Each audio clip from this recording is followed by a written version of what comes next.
पण ज्या पद्धतीने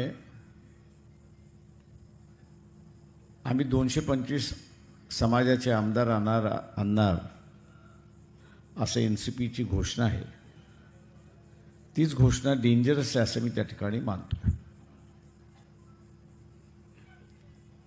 बघा 225 57 राखीव असं धरलं, 2-4 जागा राहतात आणि उरलेले 288 होऊन जातात. हे आमदार एकदा आले की मग ओबीसींची जी मागणी आहे की जात न्याय जनगणना झाली पाहिजे, त्याच जात न्याय जनगणनेला धरून विधानसभेमध्ये ठराव होईल की आम्ही जातगणना करतो आणि ओबीसीची निश्चित आकडेवारी किती आहे ते आम्ही पाहतो. पण ती निश्चित आकडेवारी येईपर्यंत ओबीसीच्या आरक्षणाचं स्थगन देतो,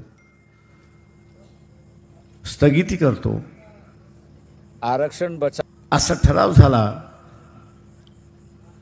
ठराव झाला तर ओबीसीचं आरक्षण बंद झालं असं मी म्हणेन. कारण का जनगणना होईल तेव्हा होईल, जनगणना होऊन आकडेवारी जोपर्यंत बाहेर पडत नाही तोपर्यंत ओबीसीचं आरक्षण लागू करायचं नाही. हा विधानसभेतला ठराव असेल, विधान परिषदेतला ठराव असेल. या ठरावाच्या विरोधात तुम्हाला काहीच करता येणार नाही, कोर्टातही दाद मागता येणार नाही. हा एक मार्ग आहे बंद करायचा.